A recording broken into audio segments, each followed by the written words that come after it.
Bismillahirrahmanirrahim. Assalamualaikum warahmatullahi wabarakatuh. Alhamdulillah. Alhamdulillahi rabbil alamin. Wa bihi nasta'in ala umurid dunya waddin. Wassalatu wassalamu ala ashrafil mursalin Sayyidina Muhammadin wa ala alihi wa sahbihi ajma'in. Subhanaka la ilma lana illa ma 'allamtana innaka antal alimul hakim. Wa tub 'alaina innaka antat tawwabur rahim. Rabbi israh li sadri wa yassir li amri wahlul 'uqdatam min lisani yafqahu qawli, amma ba'du. Ma'asyiral mustami'in, pendengar daripada Majelis Sultan Agung yang dirahmati oleh Allah Subhanahu wa taala. Pertama-tama marilah kita panjatkan puja beserta syukur kehadirat Allah Subhanahu wa taala yang telah melimpahkan rahmat, inayah, taufik, yang alhamdulillah pada sore hari ini, di hari Jumat, di akhir daripada bulan Sya'ban, di hari-hari akhir bulan Sya'ban, kita masih bisa menjalankan aktivitas kita, yaitu majlis. Mudah-mudahan seluruh amal-amal kita diterima oleh Allah Subhanahu wa taala, seluruh hajat-hajat kita dikabulkan oleh Allah, dan dosa-dosa kita diampuni oleh Allah Subhanahu wa taala. Kemudian tak lupa salawat berserta salam senantiasa kita hadiahkan buat junjungan kita Nabi besar Muhammad sallallahu alaihi wasallam. Mudah-mudahan kita dijadikan oleh Allah Subhanahu wa taala sebagai umat-umat yang mencintai Nabi Muhammad, dan kelak kita bertemu Nabi Muhammad dan mendapatkan syafaat daripada beliau. Amin ya rabbal alamin. Ma'asyiral hadirin, pendengar Majelis Sultan Agung yang dirahmati oleh Allah Subhanahu wa taala. Seperti biasa, pada hari ini kita akan kembali menyambung daripada pelajaran kita dalam kitab Risalatul Jami'ah yang dikarang oleh Al-Habib Ahmad bin Zain Al-Habsyi. Qala al-muallif Al-Habib Ahmad bin Zain Al-Habsyi rahimallahu ta'ala wa nafa'ana bihi wa bi ulumin fid amin, ila an qala Arkanul Islam khamsatun. Syahadatu an la ilaha illallah wa anna Muhammadar Rasulullah wa iqamis shalah wa ita'iz zakah wa shaum wa hajjul bait wa shaum Ramadan wa hajjul baiti man istata'a ilaihi sabila. Di sini Al-Habib Ahmad bin Zain Al-Habsyi menyampaikan atau menulis di dalam kitabnya, beliau mengatakan tentang Arkanul Islam. Beliau membahas tentang daripada arkanul Islam. Khamsatun, itu ada 5. Rukun Islam ada 5 perkara. Yang mana bahwasanya sesuai dengan hadis Nabi Muhammad sallallahu alaihi wasallam, fil hadis bunyal Islam alal khamsin, syahadati an la ilaha illallah wa anna Muhammadar Rasulullah wa iqamis shalah wa ita'iz zakah wa shaumur Ramadan wa hajjul baiti man istata'a ilaihi sabila, atau kama qala. Sesuai dengan hadis Nabi Muhammad sallallahu alaihi wasallam bahwasanya rukun Islam ada 5, seperti halnya yang telah dikatakan oleh Al-Habib Ahmad bin Zain Al-Habsyi. 5 daripada rukun Islam tersebut, yang pertama ialah syahadatu an la ilaha illallah, bersyahadat, bersaksi. Syahadat, makna syahadat ialah at-tayaqqun wa'tiqad. Syahadat artinya ialah yakin atau i'tiqad. An la ilaha illallah, bahwasanya tiada Tuhan yang wajib disembah di alam semesta ini kecuali hanyalah Allah subhanahu wa ta'ala. Wa anna Muhammadar Rasulullah, dan bahwasanya sungguh Nabi Muhammad sallallahu alaihi wasallam adalah utusan daripada Allah Subhanahu wa taala. Di sini ulama menjelaskan bahwasanya tiada Tuhan selain Allah, tiadalah Tuhan yang berhak untuk disembah di dalam alam semesta ini melainkan Allah Subhanahu wa taala. Artinya apabila ada orang yang menyembah selain daripada Allah, maka dia adalah orang-orang yang kufur atau orang kafir yang tidak mengimani bahwasanya tiada Tuhan selain Allah. Kemudian makna bahwasanya Nabi Muhammad adalah utusan Allah ialah Nabi Muhammad utusan Allah untuk manusia dan juga jin secara ijma' wal malaikah dalam pendapat yang muktamad.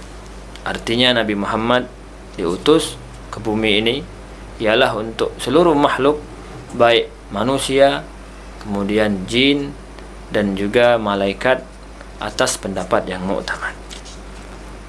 Kemudian beliau pun mengatakan wa iqamus shalah, menegakkan solat. Kalimat iqamah artinya ialah iqamus shalah. Makna dari kalimat iqamus shalah ialah al-iqamah ay al-ilzam ay mulazamah wal istimrar. Kalimat iqamatus shalah ialah artinya adalah menegakkan solat, yaitu mulazamah, selalu menegakkan solat. Istimrar, selalu terus menerus. Artinya bukan hanya satu kali saja, melainkan solat di sini kita diwajibkan untuk solat setiap hari 5 waktu yang telah diperintahkan oleh Allah Subhanahu wa taala kepada baginda Nabi besar Muhammad, yang turun perintah tersebut di bulan Rajab tak kala Nabi Muhammad Isra wal Mi'raj. Kemudian bahwasanya dikatakan, ulama mengatakan bahwasanya afdalul ibadah al-badaniyah fahiya as-salah. Salat ini termasuk amalan atau ibadah yang afdal, ibadah badaniyah yang afdal ialah ibadah salat. Kemudian Allah Subhanahu wa taala pun mengatakan di dalam Al-Qur'an tentang kewajiban salat di dalam surah Al-Baqarah ayat 34 yang berbunyi A'udzubillahi minasyaitonirrajim wa aqimus shalah wa atuz zakah warka'u ma'ar raki'in. Nah, ini bahwasanya Allah Subhanahu wa taala memerintahkan kita untuk salat. Artinya ini dalil di antara salat itu adalah wajib. Kita dianjurkan, diwajibkan untuk iqamatus shalah. Makanya bukan seorang muslim apabila dia tidak melaksanakan salat, artinya dia termasuk orang-orang yang fasik, yang bermaksiat kepada Allah Subhanahu wa taala. Kemudian di sini ulama mengatakan makna dari kalimat iqamatis salat ialah al-mulazamah wal istimrar ala ada'is shalah bi jami'i arkaniha wa syurutiha. Nah, maknanya ialah daripada iqamatis salat adalah melaksanakan salat, istiqamah melaksanakan salat, namun bukan salat saja, melainkan salat sesuai dengan syarat-syarat dan rukun-rukun salat. Artinya seorang yang salat tanpa melaksanakan syarat-syarat salat, tanpa memperhatikan rukun-rukun salat, maka sungguh orang tersebut belum dikatakan salat, atau belum dikatakan orang-orang yang menegakkan salat. Salat memiliki syarat dan salat pun memiliki rukun yang insyaallah akan dijelaskan pada waktunya di bab salat insyaallah taala. Kemudian setelah salat beliau mengatakan wa ita'iz zakah, membayar zakat atau menunaikan zakat. Namun membayar zakat atau menunaikan zakat tersebut ialah maksudnya apa?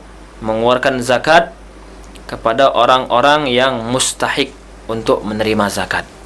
Seorang muslim yang apabila telah masuk pada dirinya zakat, baik zakat fitrah ataupun zakat mal, maka wajib dikeluarkan zakat tersebut untuk menyucikan dirinya kalau zakat fitrah, dan untuk menyucikan hartanya kalau zakat mal. Namun kemana mengeluarkannya? Mengeluarkan zakat kepada orang-orang yang mustahik, yang telah diperintahkan, telah dirincikan oleh Allah Subhanahu wa taala sesuai daripada firman Allah, A'udzubillahi minasyaitonirrajim, innamas shadaqatu lil fuqara'i wal masakin wal 'amilina 'alaiha wal mu'allafah qulubuhum wa fir riqab wal gharimin wa fi sabilillahi wa ibnis sabil faridatan minallah wallahu alimun hakim. Yang artinya sungguh zakat itu hanya untuk orang-orang fakir, orang miskin, amil zakat, orang yang dilunakkan hatinya atau mu'allaf, kemudian hamba sahaya, kemudian orang yang berhutang, kemudian orang yang jalan di jalan Allah, dan untuk orang yang sedang dalam perjalanan. Sebagai kewajiban dari Allah Allah Maha mengetahui, Maha bijaksana. Al-Quran surat At-Taubah ayat 60. Nah, inilah di antara orang-orang yang berhak, yang termasuk kategori orang-orang berhak dalam menerima zakat. Artinya seorang yang sudah berkewajiban mengeluarkan zakat, maka dia harus mengeluarkan zakat tersebut pada orang-orang yang telah dirincikan oleh Allah Subhanahu wa ta'ala tadi. Kemudian yang berikutnya yaitu wasaumur Ramadan. Di antara rukun Islam juga ialah berpuasa di bulan suci Ramadan, yang insya Allah kita sebentar lagi akan memasuki bulan puasa. Bahkan dikatakan oleh baginda Nabi besar Muhammad dalam sebuah hadis, man fariha bidukhuli Ramadan harramallahu jasadahu alan nir.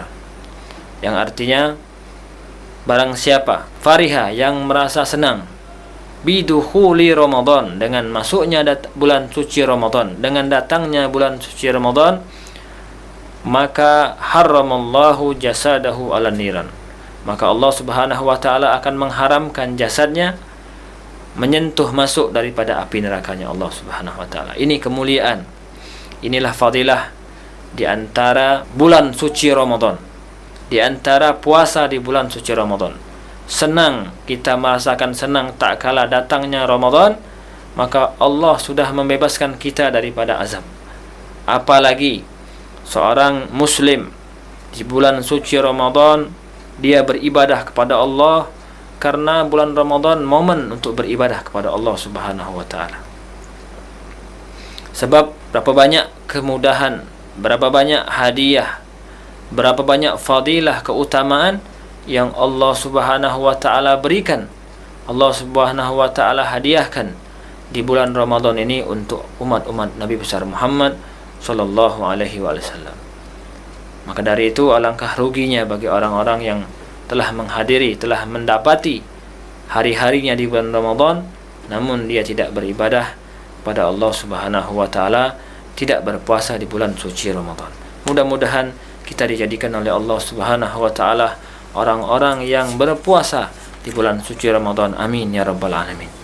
Terakhir yaitu al-hajjul baiti man istata'a ilaihi sabila. Pergi haji ke rumah Allah Subhanahu wa ta'ala, itu Makkah Mukarramah, dengan syarat man istata'a ilaihi sabila, apabila orang tersebut mampu untuk pergi haji. Artinya bagi orang-orang yang belum mampu pergi haji, maka tidaklah kewajiban untuknya melaksanakan haji. Namun bagi orang-orang yang mampu pergi haji namun dia tidak berangkat haji, atau dia menunda-nunda hajinya, kemudian ia jatuh miskin, maka orang tersebut termasuk orang-orang yang berhutang kepada ibadah haji tersebut. Artinya dia akan dituntut oleh Allah Subhanahu wa ta'ala di akhirat kelak, karena dia telah menyia-nyiakan harta, menyia-nyiakan kesempatan yang telah Allah Subhanahu wa ta'ala peruntukkan untuk orang tersebut naik haji menghadap Allah Subhanahu wa ta'ala, beribadah kepada Allah Subhanahu wa ta'ala. Ma'asyiral hadirin yang dirahmati oleh Allah Subhanahu wa ta'ala, pendengar yang dirahmati oleh Allah Subhanahu wa ta'ala, mudah-mudahan kita jadikan oleh Allah Subhanahu wa ta'ala orang-orang yang mendapatkan kesempatan untuk bisa haji ke Baitullah dalam keadaan sehat walafiat, dan pulang kita mendapatkan haji yang mabrur, yang diterima oleh Allah Subhanahu wa ta'ala. Amin ya rabbal alamin. Pendengar yang dirahmati oleh Allah Subhanahu wa ta'ala, mungkin pada kesempatan hari ini kita cukupkan dulu materi ini. InsyaAllah kita akan sambung kembali di pertemuan-pertemuan yang akan datang dengan topik-topik ataupun dengan materi-materi yang akan datang. Mudah-mudahan kita dirahmati oleh Allah Subhanahu wa ta'ala dan kita dipanjangkan oleh Allah Subhanahu wa ta'ala umur. Amin ya rabbal alamin. Sekian dan demikian. Wassalamualaikum warahmatullahi wabarakatuh.